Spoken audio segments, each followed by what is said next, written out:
If you want to build a house, you have like the building blocks, the bricks, and you have windows, you have doors, and so on. So you can't build a complete house if you don't have all the bricks, or if some of the windows are missing, you won't get a house. So that's why it's important to get all of the essential amino acids. That was Dr. Anastasia Zinchenko, and this is the My Vegan Personal Trainer podcast with Remy, episode number 3. Welcome to the My Vegan Personal Trainer podcast, where it's all about living a fit, plant-based lifestyle so you can thrive in life while caring for the planet and animals. And now, your host, medical doctor, CrossFit athlete, and online personal trainer, Remy. Hey, it's Remy. Welcome to episode number 3 of the My Vegan Personal Trainer podcast.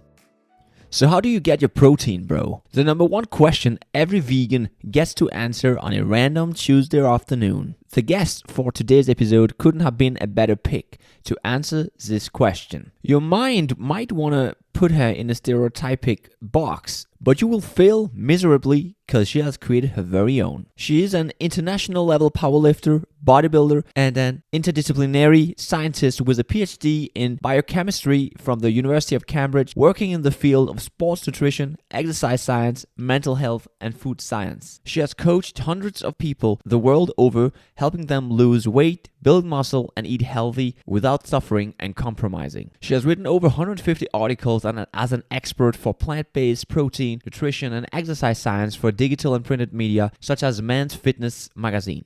She has developed novel recipes and food products, turning popular desserts and pastries into delicious and nutritious, high-quality plant protein sources that allows hundreds of people around the world lose weight, maintain a healthy diet, while reducing the use of animal products. She has conducted research studies with strength athletes to optimize protein intake for recovery from resistance training and to maximize satiety on a weight loss diet. She was among the first who came out with guidelines in terms of how to optimize your protein intake as a vegan trainee, based on the currently available scientific literature. Mahatma Gandhi said, "You must be the change you want to see in the world." And Anastasia has taken this to heart. She's vegan because she wants to do the least harm possible to herself, other people, the animals, and the planet. She has in the past lived as a digital nomad all over Europe, but is currently based in the vegan capital of the world, Tel Aviv.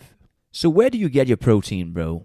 Well, send this episode their way, so you don't leave them astray. At the end of today's episode, I will be sharing some valuable resources that will actually help you immediately increase your protein levels. So make sure you stick to the end. Make sure you subscribe if you're not already a member of the tribe. And just to get through a bit of a boring disclaimer, the information provided in this podcast is for informational purposes only and is not meant to take the place of professional medical, dietetic, or fitness advice. Consult with a relevant professional for your specific situation. But without any further ado, ladies and gentlemen, please help me welcome Dr. Anastasia Zinchenko from ScienceStrengths.com. All right, Dr. Anastasia Zinchenko, welcome on the My Vegan Personal Trainer podcast. Thank you very much for inviting me. Yes, I'm super grateful that you said yes. We're not even, as I told you, pre-recording. We're not even launched yet, and you said yes. And you have high-value information to provide when it comes to building muscle as a vegan in an as optimal fashion as possible. So instead of me just having an episode doing it by myself, I thought, why not get a scientist who's actually doing research in the field, who is in the trenches, and have all the updates. Yeah, so that's why I thought you should come on. Sure. Yeah, I think I was actually probably one of the first people who actually started putting science-based info on the vegan diet.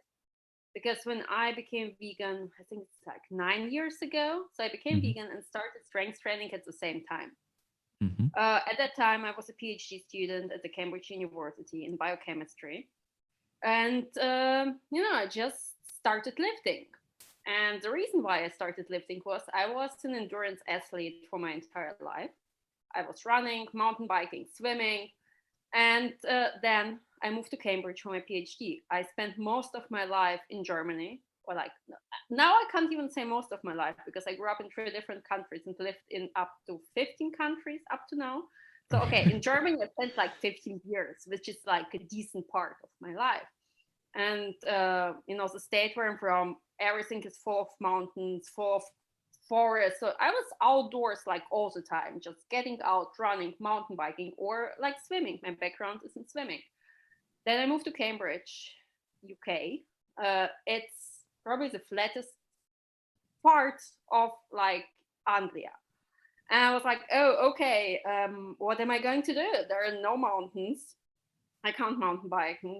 Then it was raining a lot. I was like, oh, I don't feel like running. And I realized that they put something into water I was allergic to. And I was like, okay, what am I going to do? And I just got like an email with an offer, oh, join a gym for new students, whatever. And I'm like, okay, let's give it a try. We'll go and run a bit on the treadmill. And then after a while, like first, few months, I was just, a cardio bunny running on the treadmill or cycling. And then, oh, maybe I could get like my arms toned, all the girls, all the women you usually hear, like really like typical girl. Like get rid of the grandma arm. Yeah. I think it just like strength thing was just I know biceps and abs that were the only things I've started doing once I joined the gym. And over the year it became more and more like I got into strength training and lifting more weights and realized, there's something like bench press and deadlift and squat. And then the gym manager came to me. It was like the normal commercial part of a gym. And he came to me, it's like, girl, what are you doing here? You are stronger than most of the men here. Like, go and train where real men train. So I changed to free weights area. And that was like the most intimidating probably place in Cambridge. No windows, just iron and weights. Huge guys. There were probably, except of me, there was like a few other women in the gym, like in this part of the gym. But most of it's like huge steroid loaded guys hearing like, and I was like, okay, let's give it a try. And then at that time, I also learned there's like such a sport like powerlifting. Squat, bench press, and deadlift were my favorite exercises. So I was like, okay, let's go for it. I will just train and see what happens. And half a year later, I competed in my first powerlifting competition. And 3 years later, I represented Great Britain at the World Championship. Wow. This was actually my story, how I got into lifting. Mm-hmm. And it was a very good, stress release during the PhD, because, when you work on very challenging projects, nobody in the world has worked before, and nothing works, then you just come to the gym and let your aggression out. And I think that's how I got very strong very fast. It was just accumulated stress and frustration of my PhD research. And so, and at that time, as I mentioned, I also turned vegan. And all what you could get, information available on the internet, it's like, whey protein, eat your eggs, chicken breast, and tuna. And actually 12 years before I became vegetarian. So like all the meat and stuff was for me out of the window anyway. And then I became vegan. Okay. So you became vegan. So when do you become vegan? Like in the process of training or before you trained? Or when it's like maybe like 1 or 2 months after I joined the gym. Mm-hmm. Still when I was still doing like cardio. Already at that time I started, I started just looking into like, just toning my arms. Already at that time I became vegan. And I was like, okay, there are also people around me drink some whey shakes and stuff. Well, yeah, I can get some soy shake. Or what the hell should I do? I started listening to lots of podcasts. Yeah, I think that was my major information source. In the lab, while doing experiments, I was listening to podcasts. In training, while I was training, I was always listening to podcasts. And at that time, there were like a few vegan bodybuilders. But to be honest, I don't think they, everyone told just what works for him. Oh, I discovered, I eat tofu and I eat seitan and I, eat, I don't know how many kilograms of beans a day. And I put everything into one shake because it's too much and I can't eat everything at the same time. So I need to shake all my food because it's, the green smoothies, they are great. But, to order to get enough protein, you have to buy like 10 kilograms of greens and, do with them, I don't know, whatever every day to eat them. I was like, okay, it's crazy. And because I was a scientist, or like I am a scientist, And I had also access to also research literature. I know how to read research literature. And I was like, okay, what does research literature say? And of course, at that time, most literature was again about animal protein sources. And I was like, okay, what is the difference between animal and plant protein? Can I just take the numbers from animal protein, just, I don't know, do a few fancy calculations and apply them to plant protein? Will I somehow, get what I need this way? And that's what I started doing. I started reading. At the beginning, it was just for me. I was like, just to know what should I do to build my muscle to get strong, because I was like really fascinated and I, wanted to get stronger. So I started reading all the stuff. And then, okay, what is important? Okay, there are essential and not essential amino acids. Not essential amino acids are the ones the body can produce. Okay, in emergency case, my body can produce them, so screw them.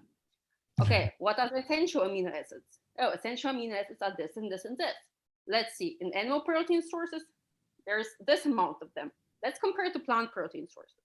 And in plant protein sources, it's like usually less. So then I read more research and it was like, oh, when you are vegan or eat from plant protein, you need to eat 16% more protein in order to get the same amount of essential amino acids.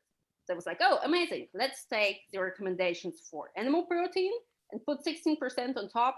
I just recalculated the recommended serving sizes. Okay, I just need to eat 16% more protein and things like that. And then I started digging deeper and deeper. And maybe for some of the listeners, to understand why the essential amino acids are so important, it's like, if you want to build a house, you have like the building blocks, the bricks, and you have windows, you have doors, and so on. So you can't build a complete house if you don't have all the bricks, or if some of the windows are missing, you won't get a house. So that's why it's important to get all of the essential amino acids the body can't produce, because the amino acids are building blocks for proteins in our muscle. So basically, what we use for lifting, but also in many other molecules in the body. Like most of the stuff in our bodies is built out of proteins, like enzymes. Most of the people know, oh, enzymes are just, this fancy digestive enzymes I take if I have digestive problems. But no, enzymes, that are the workers in our bodies. They do everything, like all the reactions, they convert sugar, they break down sugar, they, build, and they do basically everything. Then all the other stuff like ribosomes, they're also made out of proteins. So basically everything that is in our bodies is made out of proteins.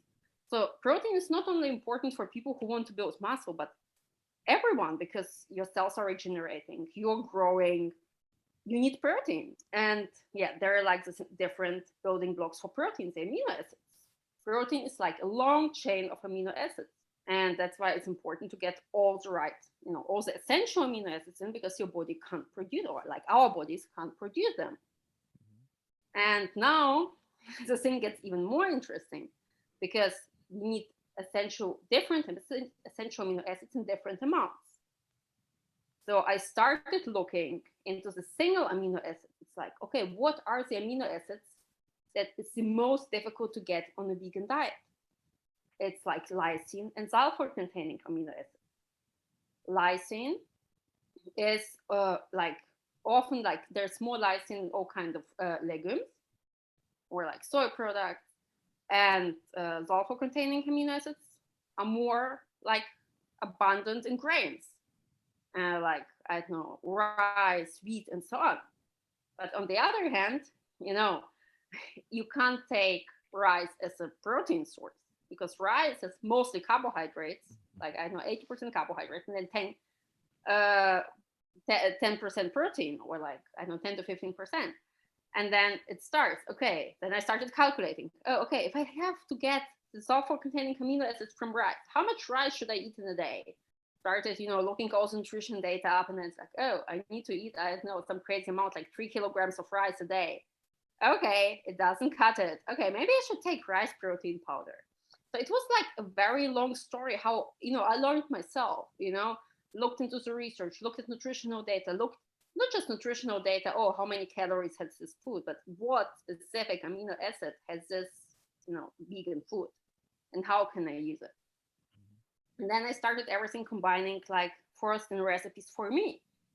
like, okay, how can I combine different protein sources that I get like a complete or like balanced amino acid profile, so I give my body everything I need. Because if I just eat, I know tons, like 16% more protein from one protein source, I might still lacking some of the essential amino acids. And that's how then everything started. I had the food blog. I started, recipe books. I started coaching people. I started sharing everything in the Facebook group where I became admin. And then people started asking me, oh, can you write a blog? Can you start a YouTube channel? It's so interesting. Can you explain on this and this and this and this? And that's how everything started. So then I was just, doing what people were asking me for. I was like, okay, I know this stuff. I figured it out for myself. Why not to share it with people? And then people started asking me about coaching, if I can coach them. That's how I became an online coach. I was like, okay, with nutrition, we developed different recipes we apply for clients all over the world. We do also online coaching for nutrition and training. Basically, everything, all the diets we give out are based on the science. On the science, I spent years looking into recalculating. And of course, our clients just get super amazing and delicious recipes. Like most people don't understand how much is like really behind it. Or even like, meal plans, you get, okay, eat this and eat this, like in a super easy manner. But when I write a meal plan, I have like huge Excel sheets that do all kind of calculations with like huge, amazing data sets. Probably nobody but me can actually read and see what's actually there. And there's like really lots of science behind it, how we help people, all around the world, especially people who want to reduce animal protein consumption or are already fully vegan. But even if there are people who are like, okay, I would like to eat less, animal protein. I have no idea how to do it. So these are the people where like, okay, to work with us, you don't need to be fully vegan. We want, to reduce harm as much as possible. And we help people to, eat more plant-based. Like our recipes are based on like really high quality vegan protein combination. So yes. Yeah, More questions? yeah.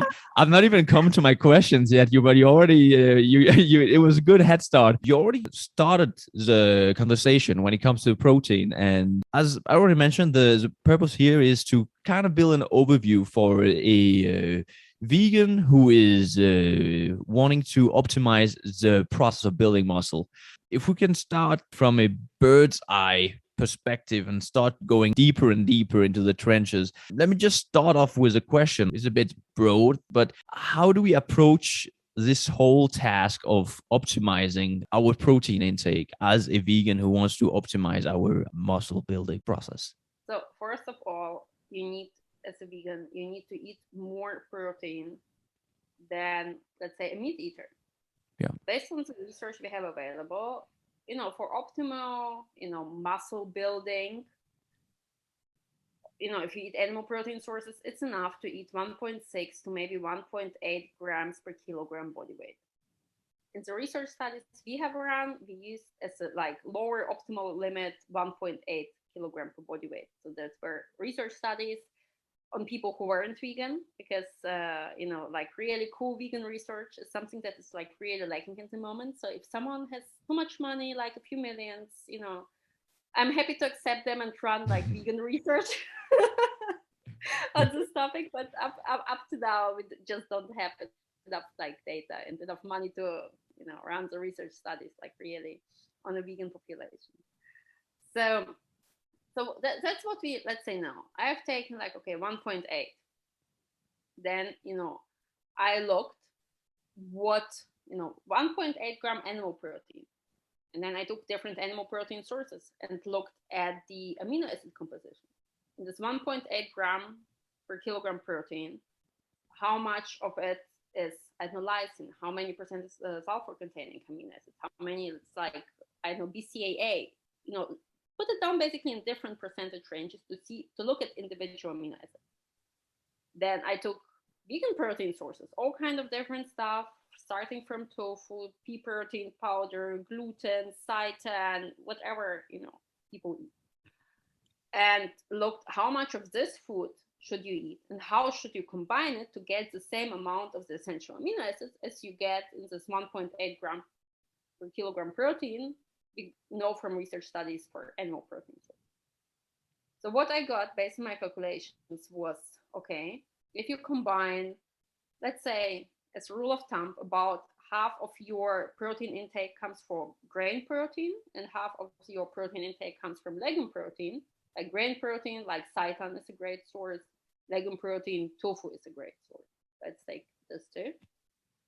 Okay, half of your meals are tofu based, half of your meals are seitan based. It's a bit boring, but okay, let's go for it.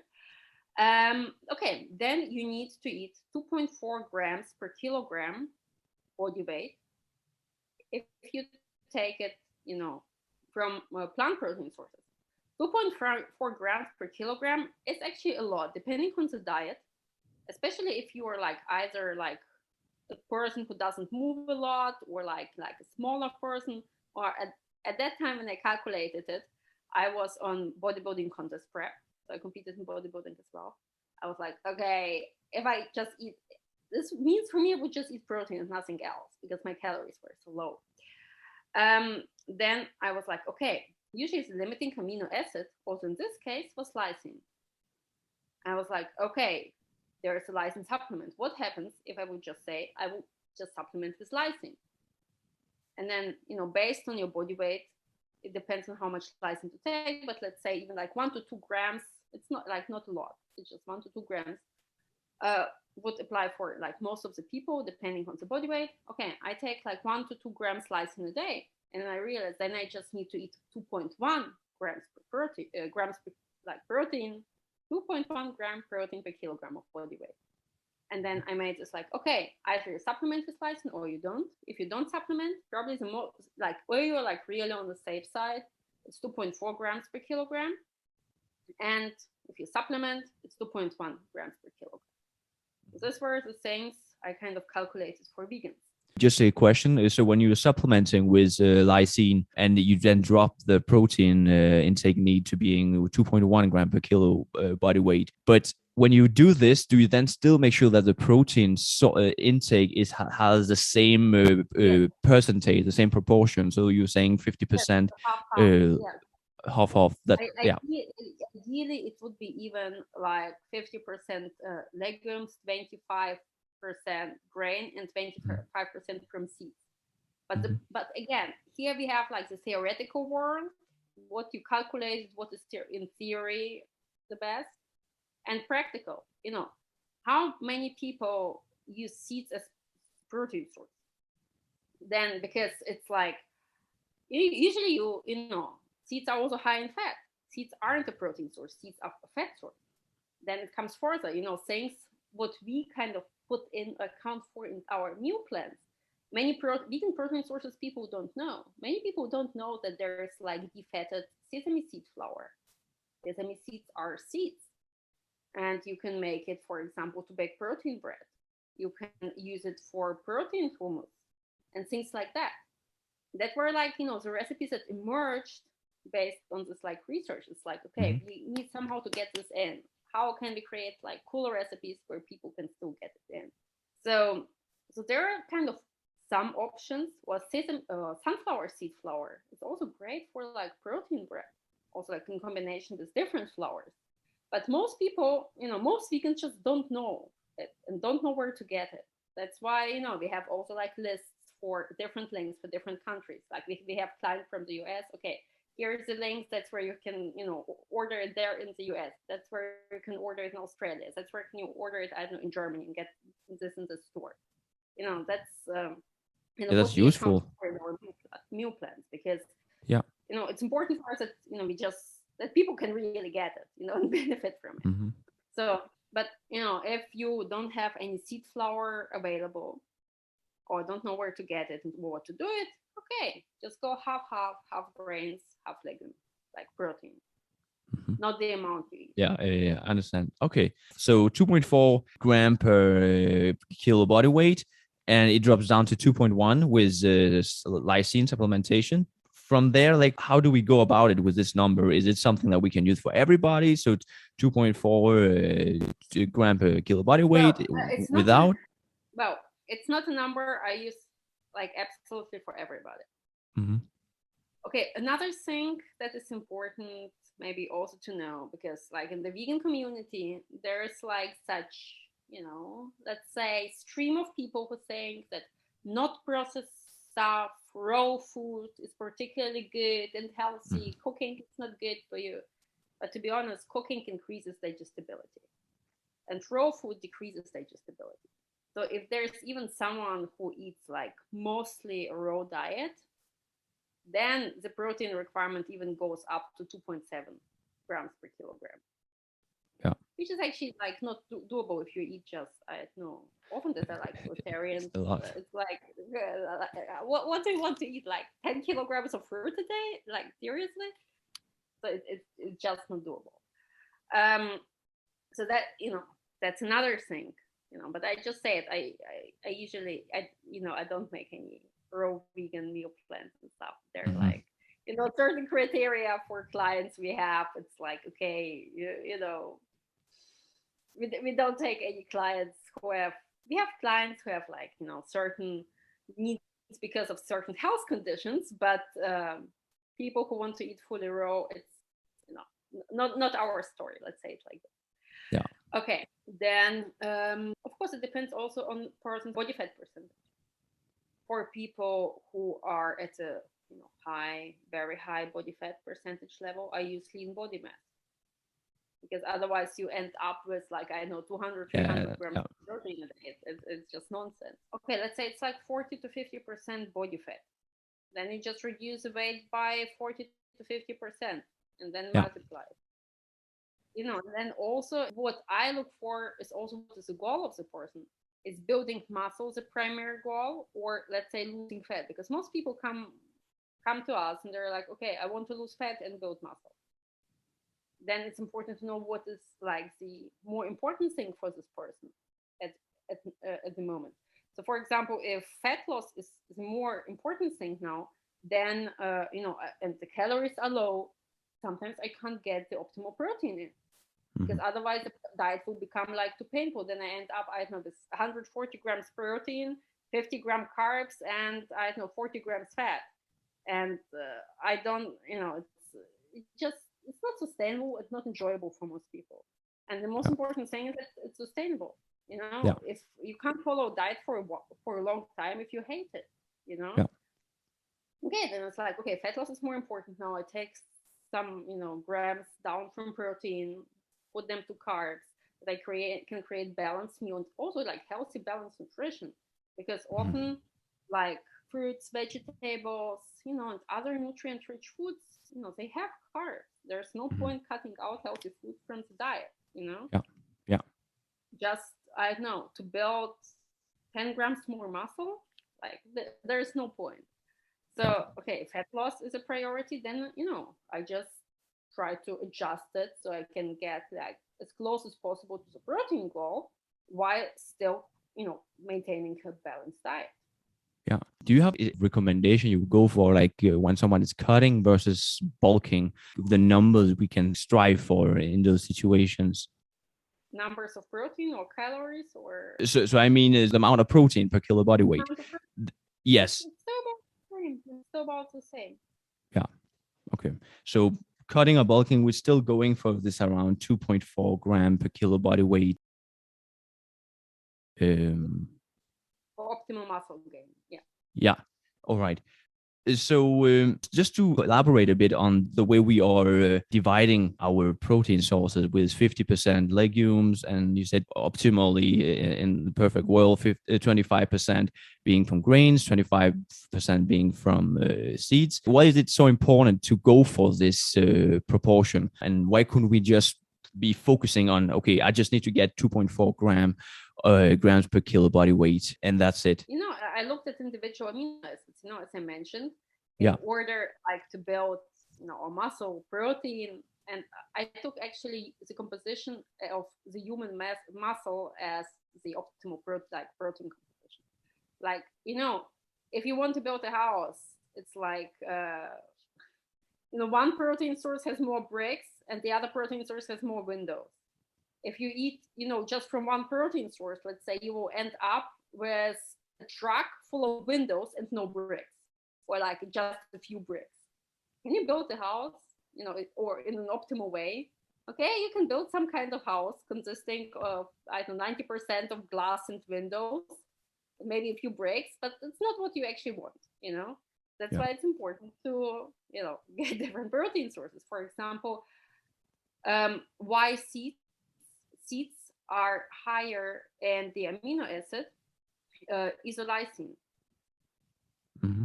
And this is also one of the BCAAs. And often people say, oh, vegans miss BCAAs. No, vegans don't miss any BCAAs. But the isoleucine is the amino acid from, all the three BCAAs that is less frequently found in vegan foods. And seeds are higher in this amino acid, just to equal it out. This is actually the reason behind it.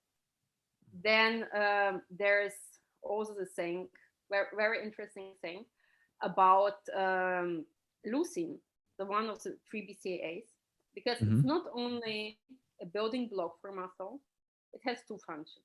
It's like one building block, and it also gives a signal for muscle protein synthesis to build muscle. So imagine you want to build a house again.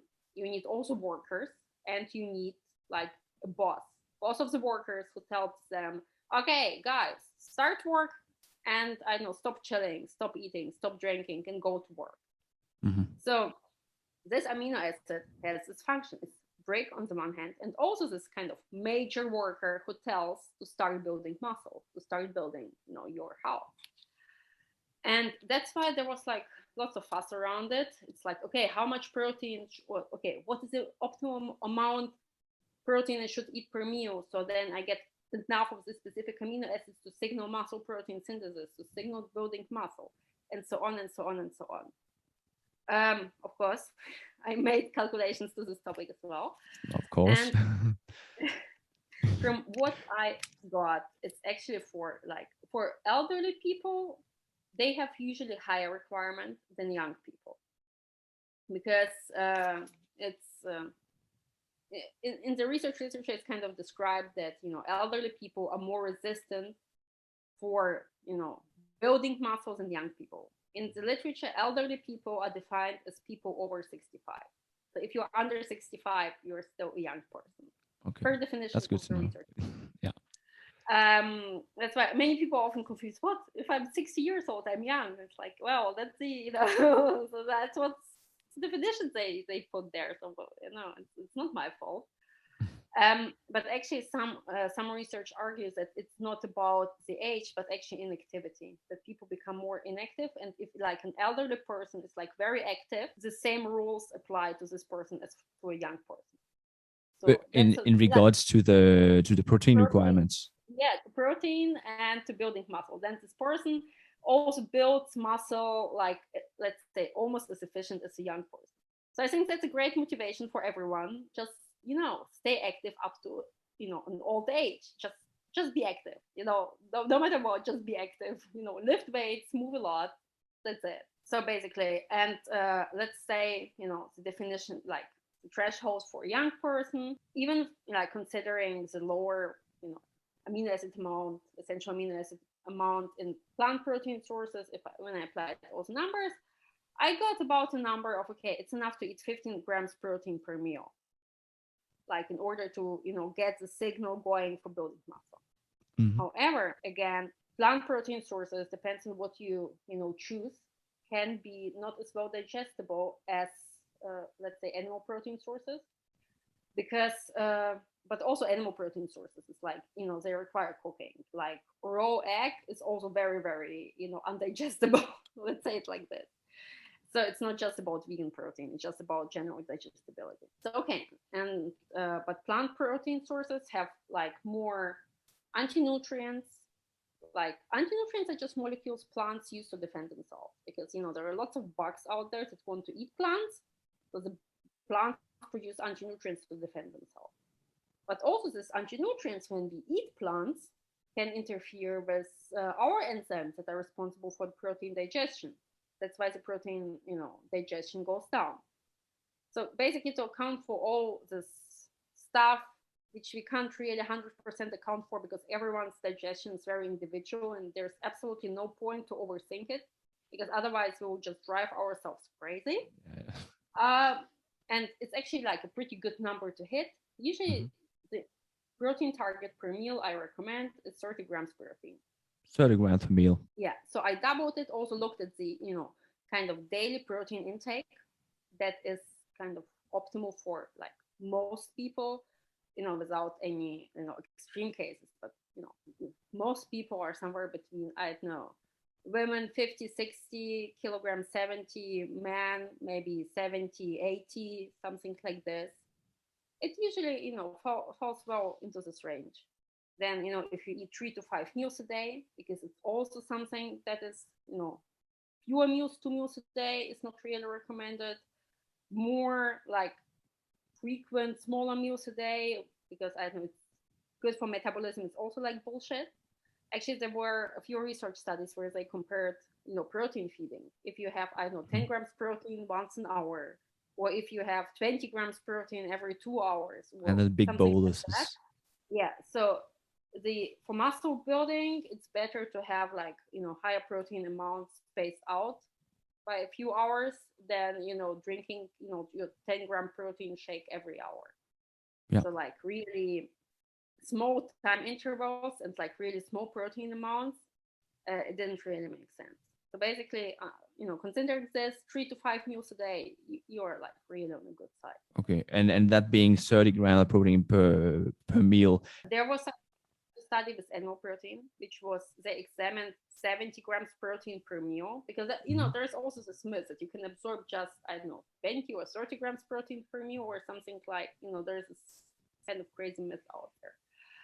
And in this research study, we have seen no, people who ate 70 grams protein per meal, they actually got better results in terms of muscle. I wouldn't say even muscle gains. I would say like nitrogen balance, like muscle balance. Because, building muscle, it's not like your body is always just building muscle. That's always an equilibrium. There are several processes in your body that happen simultaneously, or like within 24 hours, or like one after the other. After you ate, your body is more in an anabolic state, so your body has energy. It's more like into building. And when you're, for example, sleeping, when you're fasting, your body actually also degrades some of the muscle, so it starts eating your muscle for fuel or for whatever. That's a completely normal process in the human body. At the end of the day, after 24 hours, if you build more muscle, if your anabolism is higher than catabolism, so if you build more muscle than you degrade, you gain muscle over time. If you degrade more muscle than you build, you lose muscle over time. So basically, this group who ate like 70 grams protein per meal, they had at the end of the day like a more positive balance, not because they built more muscle, but because they degraded less muscle. So which kind of makes sense, because it takes, protein is kind of slowly digestible, especially if it comes from whole foods.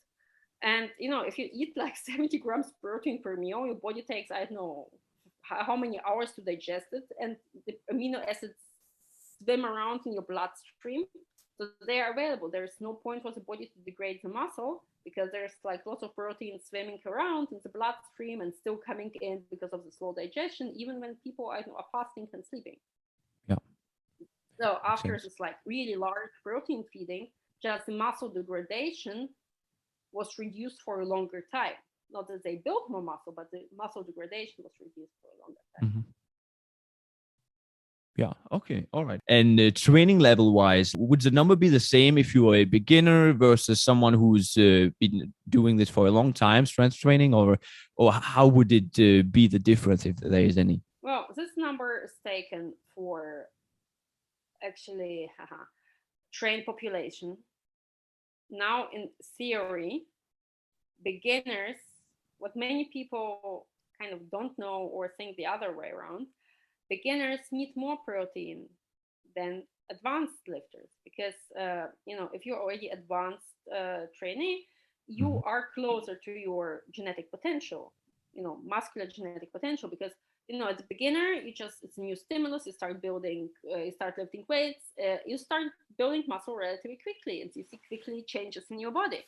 When you lift already for, I don't know, 10 years, you're, if you train hard, if you train hard with a good training program all the time, you're pretty much close to your genetic limit, and then you build maybe like 200 grams of muscle in a year. And the beginner, let's say, builds 2 kilograms of muscle in a year. Then, a beginner needs more protein than someone who is already close to the genetic potential. Of course, I use a number kind of for everyone. I wouldn't put, a beginner will build muscle anyway.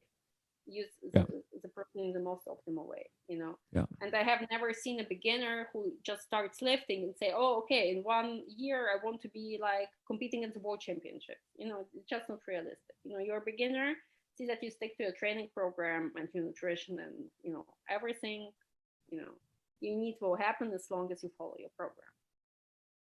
And of course, it's like something, especially I think in the vegan community, is rarely spoken about, or in general. Of course, if somebody is taking steroids, the person needs more protein. Then because it's like kind of screws up, again, this genetic potential where your closing sets are higher, then their set is kind of up. But this is like a completely different story. Yeah, we don't need to get there. All right, super. So 2.4, whether you're a beginner or an advanced trainee, fairly tangible, like not too complex. And you also mentioned that was in your scenario where you figured out when you supplemented with lysine, then you could decrease this daily protein intake from 2.4 gram per kilo to 2.1. And is this something, supplementing with lysine, is something you could recommend to any trainee or what? To people who struggle to hit the protein intake based on their macros. So basically, I know bodybuilders or like someone who is on a strict diet who needs to lose lots of weight. Someone, who is in contest prep and things like that. Mm. But also like for normal person, not necessarily. And I think, we can speak a lot about numbers. I love numbers. I think in numbers, I dream in numbers and formulas, that if I'm stressed, the thing that calms me down is to sit down and do something with numbers. It can be fitting my macros for the next day. It can be playing Sudoku or whatever, just something that has to do with numbers. So I love numbers. But one thing that is even more important than numbers, and I hate admitting it, is like, what do people really do in their real life? You can be like 6 days of the week, just, I'm fit this numbers and I'm getting this enough protein and so on, and I stick totally to my diet to build muscle and to lose fat. And then they go on a cheat meal or cheat day and everything is out of the window. Or they, try to fit it in and they come home from work really tired and there's chocolate and I start eating chocolate. We shouldn't forget that we aren't like just robots and just can follow strictly numbers, but we are humans. And the first and most important thing is trying to give the best possible to stick to the diet as much as possible. And hereby I don't mean being like a robot and being 100% on it, but more like doing the best possible and not having this like all or nothing mindset. It's like, oh, I didn't hit this number today, so everything is screwed. I'm losing my muscle. Nothing makes sense anymore. So I'm just going and stuff my face with peanut butter. Peanut butter. Yeah. This is something, it's common sense, I know, but this is something also, what I learned over the years, it matters so much more in real life, like really having a balanced approach. And even if you don't hit the number one day, so what? Your muscle won't fall off. Even if you go over your macros one day because you are, at a family birthday or like a social event, it's okay. As long as you, okay, I eat a little bit more, or I had like some protein less, I will go back on track the next day and do my best possible, instead of like, all this, I ruined everything, whatever. Yeah. And also, like when it also comes to biology, it's never black and white. There's always it's always nuances. So you can never say. And also, like maybe excuse me. Biology is messy. Biology is Yeah. completely messy. And there's actually a story from my PhD on this topic, because my bachelor's was in chemistry, my master's was chemistry for life sciences, my PhD in biochemistry. And I had a colleague I worked with, and he was actually also a chemist. And he always looked at me, he's like, why did you come here? Why didn't you, stay with chemistry? Chemistry is so nice and, The predictable. formula. Biology Yeah. is yes. And that was, also when I worked with bacteria and stuff. Humans are much more complicated than bacteria. So humans are like a huge mess. Yeah. So also relation to what you're saying, so we shouldn't be too like, okay, this is a number, because maybe also again is those numbers come from based on the normal population, but you could be an outlier, which means someone who's different from what most people are. Yeah. Also, don't forget the research studies publish means, so the data is scattered all over. Then we don't have enough research studies on vegans. So what did I do? I took the research we have on, animal protein and recalculated it to vegan, protein, what makes sense. It's, not that I've run the research studies on millions of vegans myself. Mm-hmm. Of course, there's always like an error margin. And again, what you eat and what you digest are different things. And that's also why, and also like just to add to it, it's also like it also in a way opens up the door to experimentation, and we start with it standard, and then from there you can one variable at a time try to play around with those and see, okay, maybe there's something that works better for me, a bit increase protein or increasing the carbs for my specific situation, for example. Always writing down, having another person looking over it, because we ourselves are biased. Also, I myself, I know it about me when I'm like, oh, but 2 years ago I was like really good with my diet, and why didn't I? And I look at my food log, it's like, yeah, five days a week I didn't stick to my diet, and 2 days a week I was sticking to my diet. What do I think? That's the image I had. Okay, 5 years ago I was, so good with my diet. Yeah. Once you realize, also as a scientist, that you aren't always right. There's always the potential that you imagine something, you think of something, you're wrong, or see things. Just, all of us are biased based on our background, based on the work we have done before. Once you realize that there's always a potential that you aren't right, I think it helps a lot in general, for general life. Yeah. Definitely, we are the perfect imperfections, if we realize it. But just a last question before we basically should start rounding it up. So this focus on the with the protein and the different sources that we ought to implement as part of creating this total amount of protein per day. What do we like? Is it as long as we just get it before the end of the day is enough, or it would be more optimal if we could get each meal to have this proportion of 50% legumes, 50% grains, for example? In general, it's like if it's throughout the day, it's fine. You don't. That's fine. You don't need to stress about it. It's like one meal is legume based, the other meal is whatever, grain based, and so on. In many of our recipes, we actually combine both sources in the same meal, because we don't know what they else eat throughout the day, what exactly there is. And also, sometimes it just saves headache. Oh, did I have grain protein today, or was it legume protein? What did I eat today? Okay, you have everything in one meal, you're ready to go, less headache. Yeah, it's like you get this freedom of choice, basically. So I'll just recap what we've been going through, and do correct me if I'm wrong, Anastasia. As a recap, so 2.4 grams per kilo body weight is what we're going for if we are the vegan, we want to optimize our muscle building potential.